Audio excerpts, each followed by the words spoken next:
दोस्तों, ये कहानी है मौत के खेल की। दहशत के पिटारे से एक डरावनी कहानी जिसे मौत का खेल कहना ही सही होगा।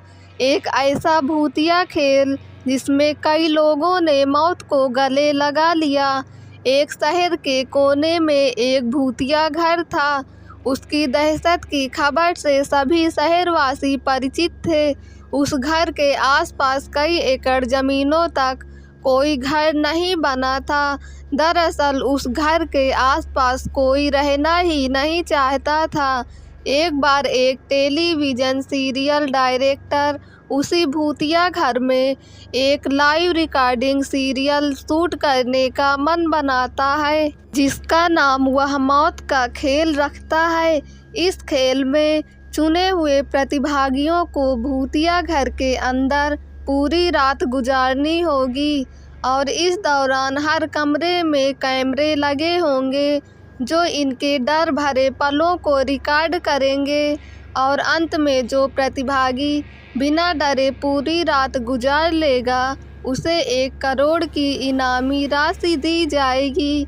सीरियल डायरेक्टर मौत का खेल की घोषणा सारे शहर में कर देते हैं, लेकिन उन्हें प्रशासन का एक नोटिस आता है कि आपको उस घर में शूटिंग करने की इजाज़त नहीं मिल सकती।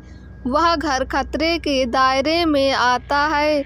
सीरियल डायरेक्टर बहुत नामी हस्ती था, इसलिए वह निजी तौर पर प्रतिभागियों की ज़िंदगी की सुरक्षा की गारंटी ले लेता है और कुछ शर्तों को लागू करने के बाद प्रशासन से उस भूतिया घर में सीरियल रिकॉर्ड करने की मंजूरी मिल जाती है, जिसके लिए उसे 2 गुने पैसे खर्च करने पड़ते हैं। प्रशासन की परमिशन मिलते ही पूरे शहर में मौत का खेल के पोस्टर चिपक जाते हैं। मौत का खेल शहर में होने वाला था, लेकिन लोगों में उत्साह से ज़्यादा दहशत भरी हुई थी। पूरे शहर को यकीन था कि इस प्रोग्राम में हिस्सा लेने वाले लोग जिंदा नहीं बचेंगे, लेकिन ये दुनिया तरह तरह की इंसानों से भरी है। उस प्रोग्राम में इनाम की लालच में कुछ लोग हिस्सा लेने पहुंचते हैं।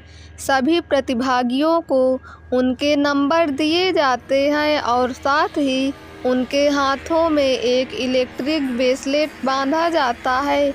यदि उन्हें डर लगे तो वह उसमें लगी बटनों को दबाकर इस प्रोग्राम से बाहर आ सकते हैं। प्रतिभागियों में 12 लड़के और 3 लड़कियां होती हैं।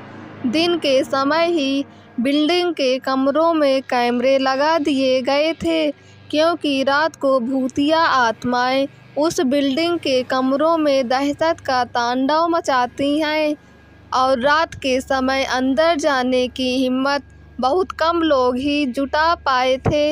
एक एक करके सभी प्रतिभागी अंदर चले जाते हैं। सभी अपने नंबर के हिसाब से अपने कमरे को चुनते हैं और अंदर जाते ही सभी को अंदर से ताला लगाकर चाबी बाहर फेंकनी होती है। दरवाजे का ताला इलेक्ट्रॉनिक बनाया गया था।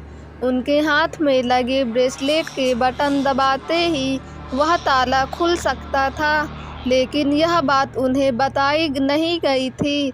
अगर किसी प्रतिभागी ने वह ताला खोला तो प्रतिभागी प्रतियोगिता से बाहर हो जाएगा, जो कि कैमरे की रिकॉर्डिंग में दिखाई देगा।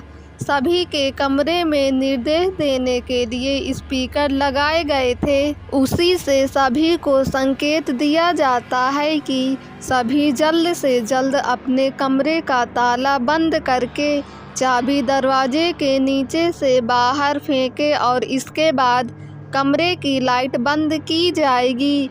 निर्देशों के अनुसार सभी अपने कमरे को अंदर से बंद कर देते हैं और चाबियां दरवाजे के नीचे से फेंक देते हैं। कैमरे नाइट मोड रिकॉर्डिंग के अनुरूप लगाए गए थे, इसलिए भले ही प्रतिभागियों के कमरे में अंधेरा हो, लेकिन दर्शकों को टेलीविज़न स्क्रीन में सब कुछ नज़र आ रहा होता है।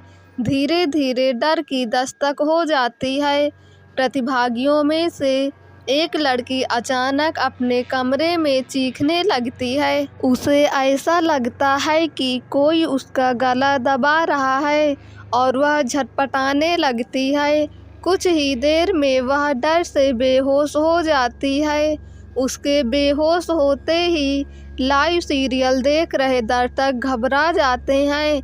अचानक एक एक करके सभी प्रतिभागियों पर भूतिया हमला होने लगते हैं। लेकिन ताज्जुब की बात तो यह थी कि सभी प्रतिभागी अपने आप को स्वयं ही नुकसान पहुंचा रहे थे। कैमरे की रिकॉर्डिंग में साफ साफ नज़र आ रहा था, कोई अपने चेहरे पर खरोंच रहा था तो कोई अपना गला दबा रहा था और कई तो अपना सर भी दीवार से मारकर घायल कर रहे थे। दर्शकों का डर बढ़ते देख बिल्डिंग के नज़दीक सरकारी अधिकारी पहुंच जाते हैं, क्योंकि प्रोग्राम को प्रशासन की शर्तों के अनुसार रिकॉर्ड करने की परमिशन दी गई थी, जिनमें से एक शर्त यह भी है कि यदि किसी प्रतिभागी को शूटिंग के दौरान मेडिकल की ज़रूरत पड़ेगी तो तुरंत डॉक्टर उपलब्ध करवाया जाएगा। और सभी प्रतिभागियों को लाइव रिकॉर्डिंग में चोट लगने लगती है तो सभी प्रोग्राम को रोकने की आवाज़ उठाने लगते हैं। रातों रात प्रशासन पर दबाव बढ़ जाता है। दर्शकों में दहशत फैलते देख प्रोग्राम का प्रसारण रोकने के आदेश आ जाते हैं। तुरंत प्रोग्राम का टेलीकास्ट रुक जाता है और अब जद्दोजहद होने लगती है। सभी प्रतिभागियों को बचाने की फायर ब्रिगेड की गाड़ी बिल्डिंग के बाहर पहुंचती है, लेकिन रात के समय उस भूतिया बिल्डिंग के अंदर जाने की हिम्मत फायर फाइटर्स की भी नहीं होती। सभी बाहर से खड़े होकर प्रतिभागियों की मौत का तमाशा देख रहे थे, क्योंकि सभी उस बिल्डिंग के खूनी इतिहास से अच्छी तरह वाकिफ थे। कमरे में लगे हुए स्पीकर की मदद से सीरियल का डायरेक्टर प्रतिभागियों को ब्रेसलेट का बटन दबाकर बाहर आने का निर्देश देता है, लेकिन किसी प्रतिभागी को स्पीकर से कोई आवाज़ सुनाई नहीं देती और न ही प्रतिभागी इतने कंट्रोल में थे कि वह ब्रेसलेट की बटन दबा सके।